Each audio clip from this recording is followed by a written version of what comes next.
बहुत समय पहले एक छोटे से गांव में जो घने जंगलों के बीच बसा हुआ था, एक डरावनी भूतनी की कहानी सुनाई जाती थी। इस गांव का नाम बनकुरा था। कहा जाता है कि गांव के लोग शाम होते ही अपने घरों में बंद हो जाते थे, क्योंकि जंगल की ओर से एक डरावनी चीख सुनाई देती थी।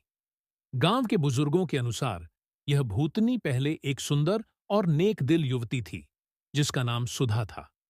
सुधा अपने पति के साथ इसी गांव में रहती थी।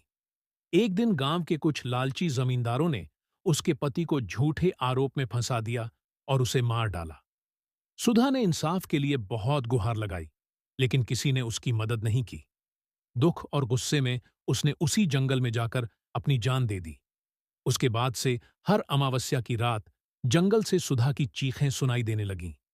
कहा जाता है कि वह लालची जमींदारों को एक एक करके मारने लगी, लेकिन धीरे धीरे उसकी आत्मा और भी भटकाव में फंस गई और वह निर्दोष लोगों को भी परेशान करने लगी। गांव वालों का कहना था कि अगर कोई रात के समय जंगल की ओर जाता तो वह कभी वापस नहीं लौटता।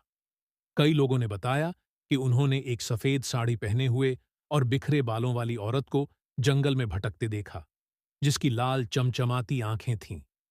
गांव के एक साधु ने कहा कि सुधा की आत्मा को शांति तभी मिलेगी जब कोई उसकी कहानी सुनकर उसका दर्द समझे और उसकी आत्मा की मुक्ति के लिए प्रार्थना करे। गांव के एक निडर युवक ने यह जिम्मेदारी ली।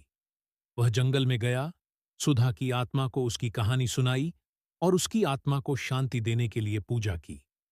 उस दिन के बाद से गांव में चीखें आना बंद हो गईं। लोगों का मानना है कि सुधा की आत्मा को शांति मिल गई और उसने उस जंगल को हमेशा के लिए छोड़ दिया। लेकिन गांव के बुजुर्ग अब भी सलाह देते हैं कि अमावस्या की रात जंगल की ओर न जाएं, क्योंकि कहते हैं कि शायद सुधा की आत्मा अब भी वहां कहीं मौजूद हो। यह कहानी गांव वालों को हमेशा याद दिलाती है कि अन्याय और दर्द से उपजा क्रोध कभी भी किसी आत्मा को चैन से नहीं रहने देता। दोस्तों, ये कहानी आपको कैसी लगी कमेंट जरूर करना। वीडियो अच्छी लगी तो वीडियो को लाइक और चैनल को सब्सक्राइब कर लेना। मिलते हैं एक और ऐसी ही वीडियो में। जय हिंद, जय भारत।